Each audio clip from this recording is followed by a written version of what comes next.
Parliament will today vote on the government's controversial welfare reforms, which have been significantly rolled back in that U-turn last week after more than 100 Labour MPs threatened to block the initial government plans for the legislation. Despite the changes, the cuts are still expected to push 150,000 people into poverty by 2030.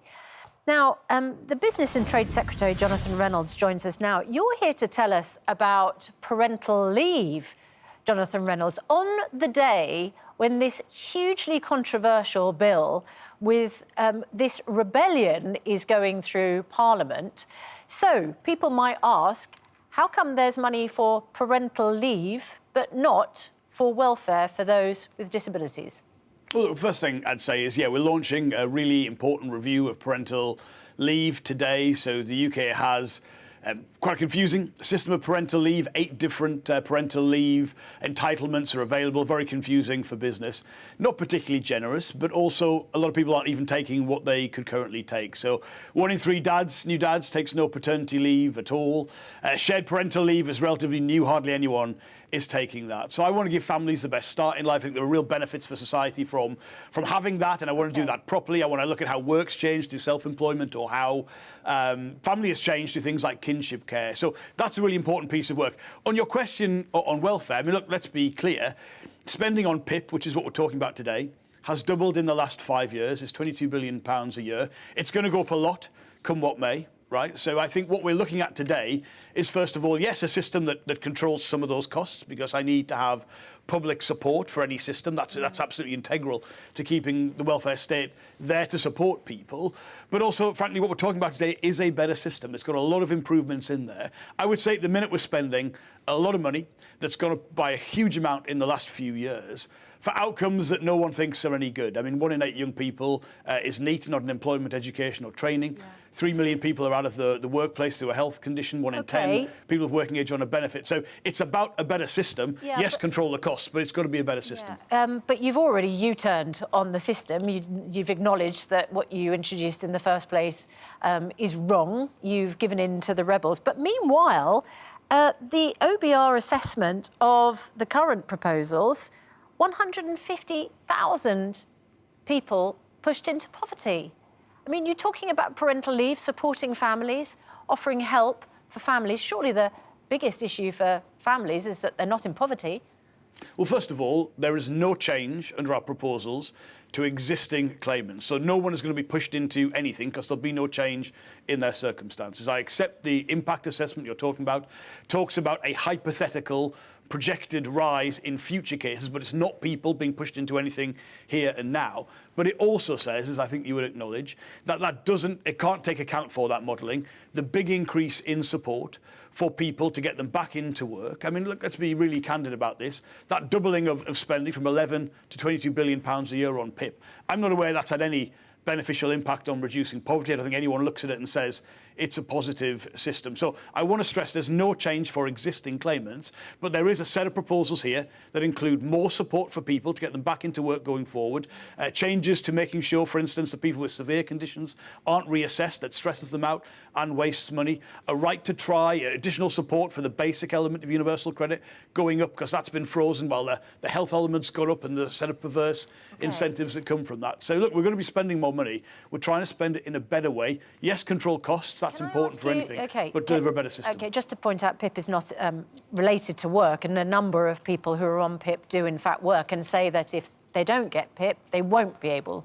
to work. But it's only 16%. I mean, it's only 16%. That's not a lot. And actually, if you look at the people who receive PIP when they claim it, it goes down when they go on to PIP. So there are things that need addressing. You think that people who claim PIP, it means that they are not, therefore, working because they're claiming PIP?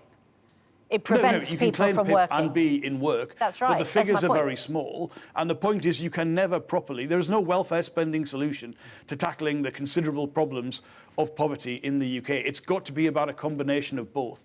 And at the minute, for the very large amount of money we're spending, we don't get great outcomes for that. The problem is, Jonathan Reynolds, back in July 2021, when the then government cut universal credit by £20 a week, you described it as morally and economically wrong. Why was Tory cuts morally wrong in 2021 but your cut's now OK? Well, first of all, I'm very proud to have led the campaign to have kept the increase to universal credit after the pandemic. I think the proposal back then, as you say, to cut that was completely wrong. I have always wanted to see the basic element of universal credit for people who are unemployed go up, which is exactly what is being proposed by this government, with the biggest increase to the basic amount of unemployment benefit since the early 1980s. I say again, this is not about cutting the amount of money we spend at the minute. We're going to be spending a lot more money, come what may, on PIP. The figures are very, very large.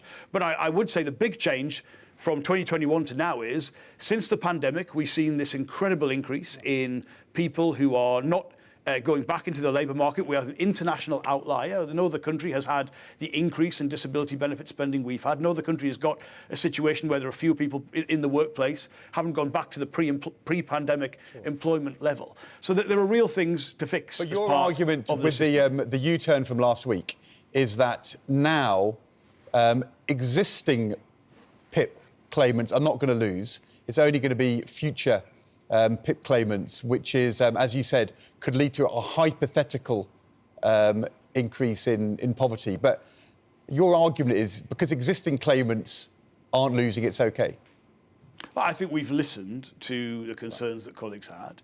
People want to see the most vulnerable people protected. I want to see that. I've got a direct family interest in this system, and I want to see those people protected. So the argument you're making now is that the proposals announced at the budget, which were taking money away from people on personal independence payments, much bigger than that £20 cut in the universal credit. It was morally and economically wrong, but you've done a U-turn to protect existing claimants, and therefore you're back on the moral right side. I mean, people will wonder, why did Labour end up making morally and economically wrong proposals back in March? Well, the first thing I would say is I think people recognise there has been a huge increase in people claiming PIP. There's been a huge increase in spending on PIP, and it's going to go up still further.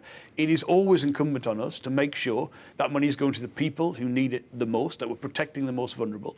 But at the same time, let's look at what we're getting from that very large amount of money that we are spending. I'm not aware, by the way, of anyone saying the present system is great.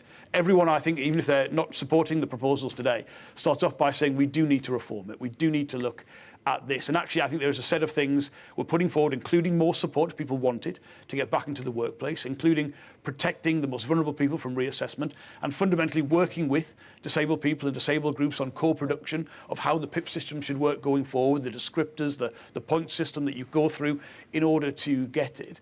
But again, I'm not aware of anyone also saying, why is the UK such an outlier in what we've seen since the pandemic in things like disability benefits? And if you're spending a lot of money and it's not delivering the right things, you do have to look at that, even though it's difficult. But what we've got here is genuinely a system which is better than what we put forward, I accept that, and better than what we have at the minute. Yeah, Jonathan Reynolds, the one thing that our debate guests this morning, including Rachel Maskell, who's going to vote against, and somebody from a more right-wing think tank agreed on, was that one of the reasons that so much PIP is issued is because the assessments are done over the phone since the pandemic, not face-to-face. But that's not, as I understand, a change that you are currently proposing, or am I wrong? No, I think you're wrong on that. I accept absolutely the big change in more people going on to PIP appears to correlate with the end of face-to-face assessments and them being done over the telephone. I think it's only about 1 in 10 assessments are now face-to-face. And so going back to that proper personal assessment that considers a person, an individual in a holistic way, what do they need, what are their circumstances, that has to be what we return to. And I do believe that is part of what we're putting forward today. OK. But somebody who currently can't wash below the waist and use the toilet is going to be OK. But next year, if you can't wash below the waist and use the toilet, then it's going to be morally OK to not give them PIP.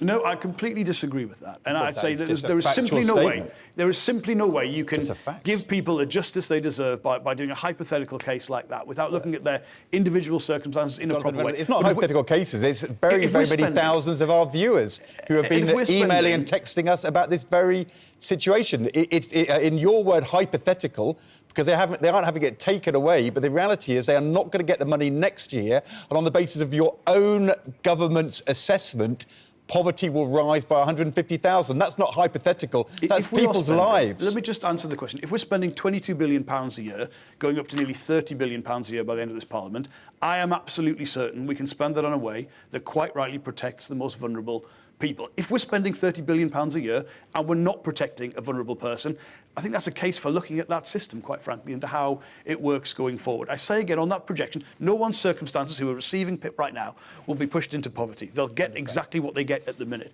And you've got to look at those changes in the round. And if anyone is telling me the money we're spending at the minute is delivering the right outcomes for people or for the taxpayer who will have an interest in how that money is spent properly, I see no one making that case. And you've got to confront those difficult issues. But spending that amount of money, we should absolutely be able to protect the most vulnerable people and give people the support they need for what they need, not just to keep them on PIP or any other benefit for years, for life, but to give them the support they need at that time to then have access to work or other opportunities, which has got to be part of this. But just simply forever spending more money is not delivering the right outcomes. All right, Thank you very much indeed.